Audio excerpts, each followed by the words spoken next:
राधा स्वामी। राधा स्वामी दयाल की दया, राधा स्वामी सह, राधा स्वामी।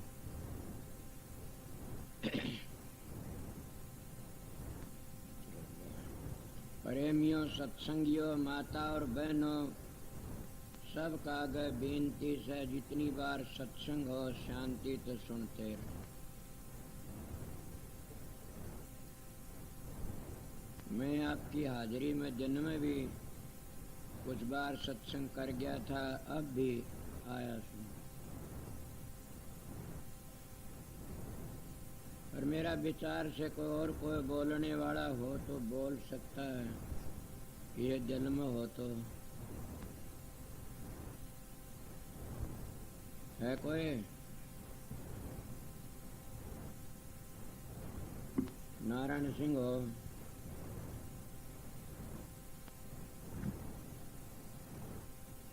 MP साहब बोलने की कोशिश कर रहे थे।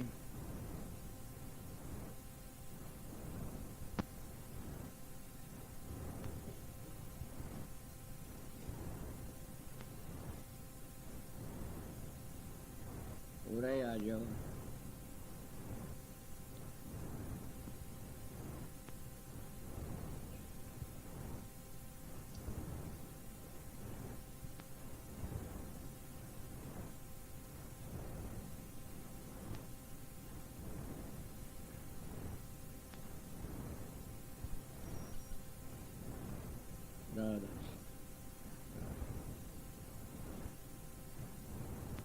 राधा स्वामी, राधा स्वामी दयाल की दया, राधा स्वामी साहब।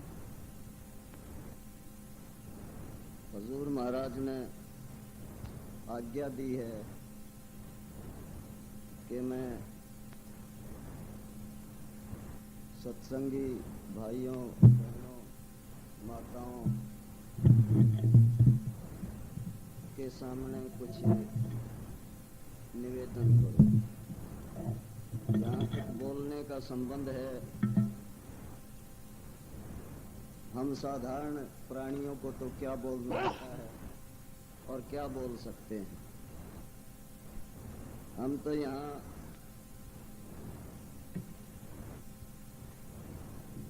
इस परम पुरुष पूर्ण धनी के दरबार में अपने जन्म जन्मांतर के जो अच्छे और बुरे संस्कार हैं, किसी तरह इसी आशा के साथ कि हजूर की दया से वो धुल जाएं और उनकी दया दृष्टि से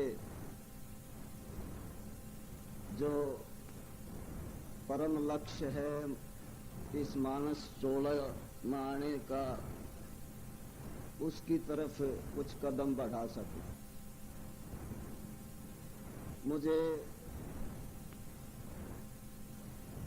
बहुत ऐसे अपने आप को ज्ञानी और विद्वान कहने वाले या पवित्र समझने वाले व्यक्तियों से कई बार बातचीत करने का अवसर मिल जाता है,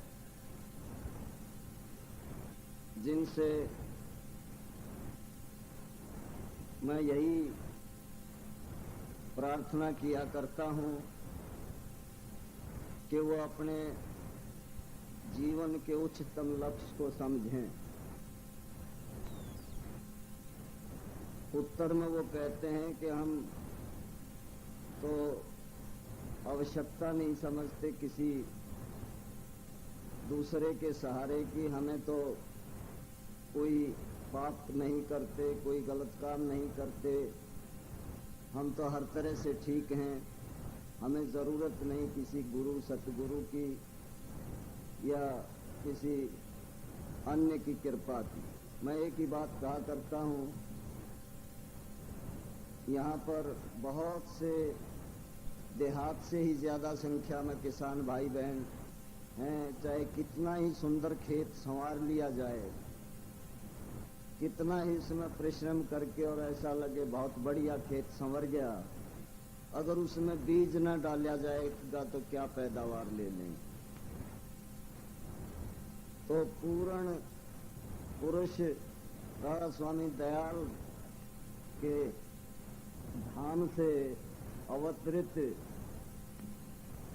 हुए हजूर महाराज, इनकी कृपा, इनकी दया की दृष्टि जब तक प्राप्त ना हो और वो नाम, कुमाया हुआ नाम इनकी दया से प्राप्त नहीं हो जाता,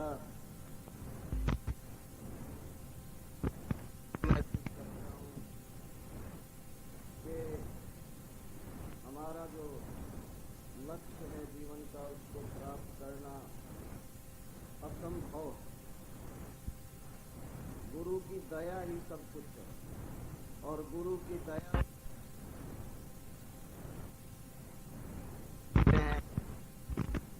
कि वही अधिकारी होते हैं जो सतगुरु द्वारा कहे गए वचन, उन वचनों पर विश्वास और अपने प्यारे सतगुरु के हर अक्षण दर्शन की प्यास जिनके हृदय में रहती है, उस दया के पात्र और दया के अधिकारी वही जीव होते हैं। और हम बहुत ऊंचे भाग हैं हमारे, और विशेष तौर पर इस भिवानी जिले दिनौद गांव की पवित्र भूमि और इस हरियाणा प्रांत, जहाँ के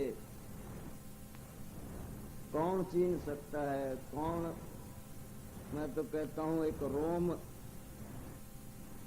एक रूंग जिसको कहते हैं, उसके बराबर भी पहचान नहीं कर सकते। तो उस पूर्ण धाम से राधा स्वामी दयाल के सतलोक से भी बहुत ऊंचा स्थान है, जो निज धाम है, वहां से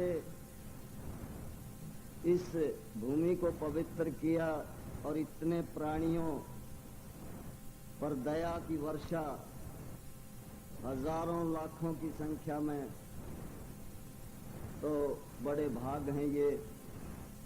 तो मैं तो केवल इतना ही निवेदन करूंगा कि जिस भाव को लेकर के जो सत्संगी भाई और बहन दरबार में आते हैं, वो भाव तो हजूर के दर्शन मात्र से ही उनकी पूर्ति हो जाती है। भाव होना चाहिए और भाव शुद्ध होना चाहिए। ऐसे भाव लेकर के हम ना आए कि हमारे मन से, वचन से, कर्म से किसी दूसरे के जीव को कष्ट पहुंचे। अगर हम अपने ठीक भाव लेकर के दरबार में आते हैं तो दुनिया की भी, इस हमारा ये संसार भी बन जाता है और परमार्थ भी बन जाता है। दोनों चीज अगर प्राप्त करने की कोई जगह है तो इससे बड़ी जगह कोई नहीं है। तो मैं हजूर महाराज के मुखारबंद से, उनके प्रवचन, उनका सत्संग जो कि बेहतरीनी नदी है, मैं तो केवल इसी भाव से सुनने के लिए उपस्थित हुआ। लेकिन हजूर का आदेश जो होता है उसका पालन करना मैं अपना कर्तव्य समझता हूँ। और मैं अधिक हजूर महाराज के और आपके बीच में न रह करके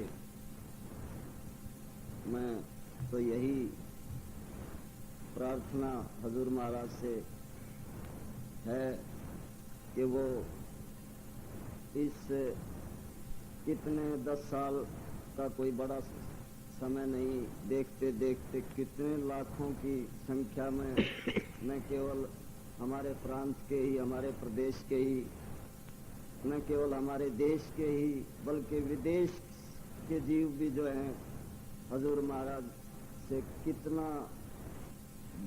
कितना ऊंचा बड़ा लाभ जो है प्राप्त कर रहे हैं, बड़े भाग हैं हमारे। मैं इन्हीं शब्दों के साथ आज्ञा चाहूंगा। राधा स्वामी।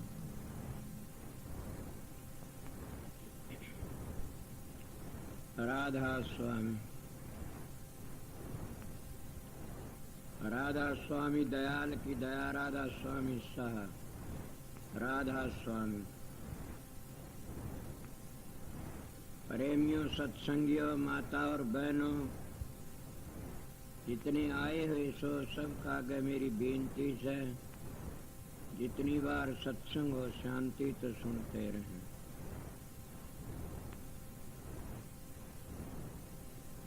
आपने सुना नारायण सिंह MP साहब ने जो बताया, इन्हें मेरे बारे में भी कुछ कहा। मैं तो न किसी काबिल हूँ, जो है तो मेरा सतगुरु ही है। मैं तो आप लोगों का अगर जन्म में सत्संग में यही कह रहा था कि मैं आप लोगों का सेवक हूँ।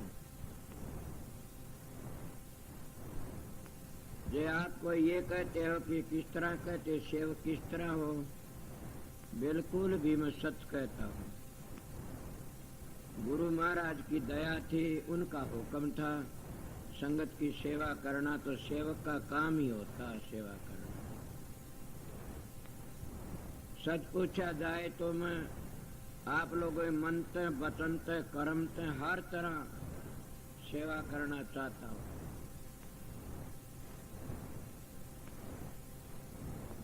और मालिक सुनता भी है। पर क्या शब्द कबीर साहब का था, सुंदर मेरी रंगदारी, सतगुरु है रंगरेज, सुंदर मेरी धोडारी। ये सत्संगियों, ये शब्द में पहले भी कभी बताया होगा, अब भी बताओ कि सतगुरु चुंदड़ कैसे ढोई। सारी दुनिया है सतगुरु सतगुरु पुकारती फिरती है, और उनका अहंकार भी नहीं सामर्थता, न क्रोध भी नहीं सामर्थता, न कितनी बीमारियां बताऊं, सारी बीमारी पीछे लगी हुई है। और गीत गाते सतगुरु चुंदर रंग डाली, सतगुरु चुंदर रंग डाली। या तो वह चुंदड़ रंगी नहीं गई, न झूठ बोलते। अगर चुंदड़ रंगी जाती है तो फिर कहना भी क्या से। मैं आज नामदान दे करके ने बैठा था, मैं देखा एक बहन जी ने कोई बाई की ड्यूटी थी, वह कहीं इधर नहीं तो दोनों ही खूंडी फंस गई। मैं वाह शाबाश, ये तुम बड़े अच्छा थारा सत्संग। जब इतना भी शांति नहीं, हौसला नहीं, तो क्या चुंदड़ रंग डाली। मैं इस शब्द के विषय में तो फिर कहूंगा, आप लोगों का अगर मेरी एक बेनती है, जो सेवादार अपनी ड्यूटी पर रहते हैं और वह किसी को कुछ कहते हैं, जाज बात उनकी मान लेनी चाहिए, नाजाज न मानो। और सेवादार नाजाज नहीं बताएंगे न, और जो सेवादार बताते तो आप लोगों ये सोचना चाहिए महाराज का ही हुक्म से वो तिर जाएंगे। और सोचते ये अपना हुक्म तो कहते तो डूब जाओ। अपना हुक्म तो न 3 दिन लग 4 दिन लग कोई जाग सकता, न बैठ सकता, न काम कर पड़ जाएंगे। मतलब ये कहीं भी देखो जहाँ संतों की दया होती, सतगुरु का हुक्म तो नींद भी खत्म हो जाती है, भूख भी खत्म हो जाती है। कहाँ जाती है वह नींद और भूख, कहाँ जाती है वह प्यास और थकावट, कहाँ जाती है। ये खेल है कि प्यार में हम सब कुछ भूल जाते हैं। सुना नहीं, दर्शन देख देख जीवा गुरु में तेरा, पूर्ण कर्म हो प्रभु मेरा। वो दर्शन देखने से सारा काम बन जाता है। जब हम भूख और प्यास में अपने दूसरे व्यवहार में लगे रहे तो हम क्या सत्संग करेंगे, क्या हम अपना भला करेंगे। इसलिए आप लोगों ने ये ख्याल करना चाहिए कि जिनकी ड्यूटी है वह सब कुछ छोड़ी बैठे 3-4 दिन तक। और बड़ी भारी करड़ी सेवा कर रहे हैं। तो हमने भी सोचना चाहिए कि बड़े भागी से इतना काम कर रहे हैं। अपने घर में इतना काम कोई नहीं कर सकता। पर यही बताता हूं मैं, उतनी चुंदड़ी तो रंगी गई उनकी, कितनी रंगी गई कि वह भूख प्यास को भूल जाते हैं, सोना जागना बैठना ही भूल जाते। कई बहन मन देखी कि वह रोटी बनाती उसके सारा लाग जाती है, उनका सोना क्या वहां लेट भी आ नींद आ जाती है, मगर वह फिर भी अपना आप में भूल जाती, सारे दुखों को तकलीफ को सेवा में सारी तकलीफ को भूल जाती है। ये भी एक चुंदड़ रंगना से, असली चुंदड़ रंगना से वो दूसरी बातें वो इसको कहते हैं कि जब हमारे सारे अबों को छोड़कर गुरु के रंग में रंग जाए, फिर तो ऐसी चुंदड़ रंगी जाती है कि कहने की बात नहीं है। जैसे लड़की अपनी पीढ़ तक ससुराल में जाती है, उसकी मिसाल दे कि बताऊंगा, जब जाती है तो अपने बाप का नाम भी खत्म कर देती है, भाइयों का माँ बाप का सब काम करती है। तो क्या रखती है कि फलाने की बहू आ गई, अपने पति के रंग में रंग जाती। इसीलिए तुम सत्संगी हो बहन और भाई, तुमने उस सतगुरु के बताए नाग में ऐसा रंग जाना चाहिए कि अपना रंग रूप भी खोया जा, अपना आपा भाव भी खोया जा। और हम इतने रंग जामा हमने हम ही हम देखा, जितोड़ देखा हो तोड़ क्या हमर के सतगुरु, दो बातें है नहीं। तब हम सोच लें कि अब हमारा जीवन सफल हो गया। और जब तक हमारे में अहंकार भरा पड़ा से, क्रोध की झल लकड़ती है, इतने में कुछ भी नहीं है। ने सुना नहीं आपने तुलसीदास की बातें, काम क्रोध मद लोभ की जबले घट में खान, तुलसी पंडित और मूर्खा दोनों एक समान। कबीर साहब भी यही कहता, कामी क्रोधी लालची गुरु इनसे भक्ति नहीं हो, भक्ति करे को सूरमा जात वर्ण कुल।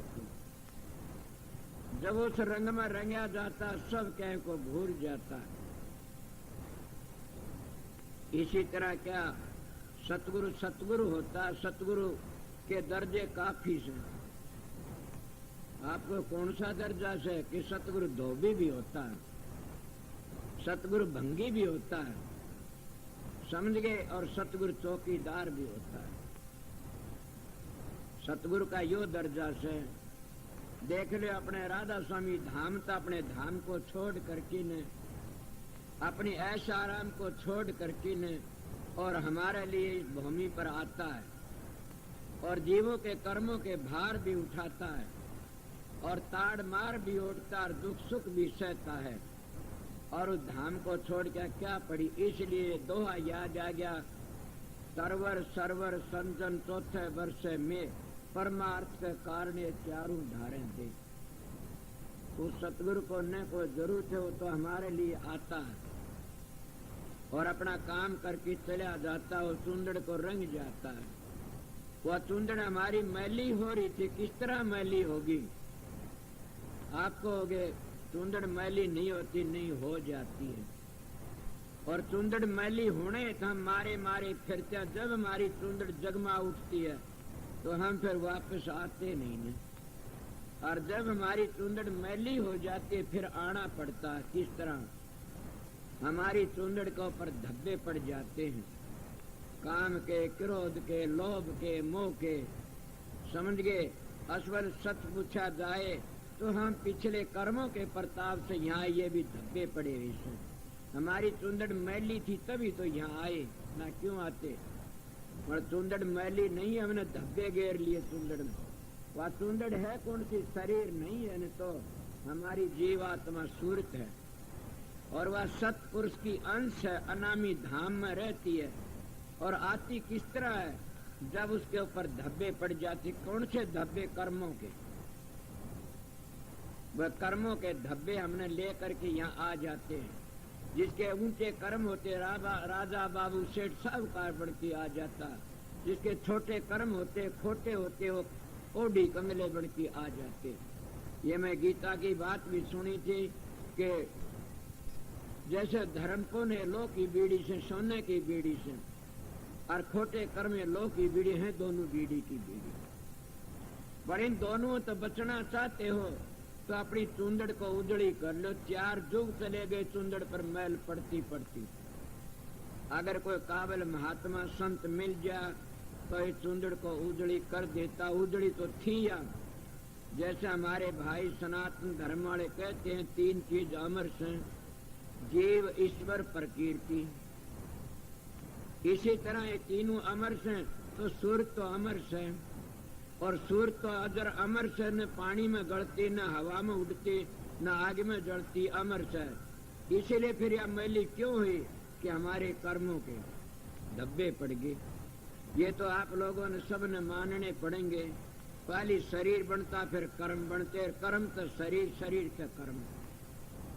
जब हम संतों की शरण में चले जाते हैं तो हमारे पिछले जो कर्म है ये हम भोग लेते हैं, क्रियावान बनते नहीं। आगे खराब तो आगे की प्रारब्ध बंद हो जाती है बनना। इसीलिए हमारी चूंदड़ी फिर चमक उठती है, फिर हम घबराते नहीं ने। इसलिए सतगुरु शरणा लीजिए भाई, ताते जीव नरक नहीं जाई। कि सतगुरु की शरण लेने से जीव नरक में नहीं जाता नहीं। मगर कितने ले रहा कि सतगुरु की शरण लेने की मिसाल बता, मेरे याद आएगी, काफी बार बताई हुई से। शरण तो हर कोई लेता, तुम शब्द नहीं का चरणा में राखियो जी, चरणा में राखियो जी। मैं कहता हूँ क्यों झूठी बकवाद कर, चरणों में रहने वाला को लाखों में 1-2 पाता है। झूठी बकवाद करते, इसीलिए जो सत्य वो अपना जीवन सफल कर लेते। जो भागी होते हैं वो आगे अपनी क्रियावान को नहीं बन दे, यही अपना काम समेट लेते। कब होता हो काम, हम किसी के बन जाते हैं, हम सतगुरु की शरण में चले जाते हैं। शरण में जाने तो हमारे सारे कर्म दगद हो जाते हैं। मगर शरण में कोई गया है, स्वामी जी महाराज का हजूर महाराज शरण में गए, अपना सब कुछ भूल गए। हजूर महाराज शालिग्राम महाराज उनके शरण में गए। पोस्ट मास्टर जनरल थे सारी हिंदुस्तान के, कितने बड़े, मगर शरण में गए, सारा ओहदा भी भूल गए, रंग रूप भी भूल गए, जाति कौम भी भूल गए। बल्कि उनकी बिरादरी को ने उनकी बेइज्जती करना शुरू कर दिया। कहते काश्त होकर के न खतरी के पांव पकड़ता, झूठा खाता। ऐसे ऐसे जुल्मे उनके साथ में किए। बड़ो भूल गया उन बातों कि अपना आप को भूल गया। सब क्या है, सतगुरु की शरण में जाने का यही बताता। मेरा भाई सतगुरु की शरण में गए, ये नहीं पता लगा। उसको लोगों ने ताने मारे, तेरा गुरु चमार है। कहते मन तो इसी तक गुजारा से। मेरे पास में काफी लोगों ने कहा कि वो बावड़ी बूथ हीर था जुई का, वो क्या वो बता गए, वो मैं तो बन बैठा। क्या मैं कहता हूँ तुम हीर कहते, वो तो हीर नहीं था, तो वो तो कबीर था, वो तो कुल मालिक था। जब अपने सतगुरु ने हम कुल मालिक समझते, हम मालिक का ढाल समझो, जिसका शब्द नहीं खुल गया और 5 इंद्रियों पर जिसका कब्जा नहीं, वो मालिक नहीं हो सकता कभी भी।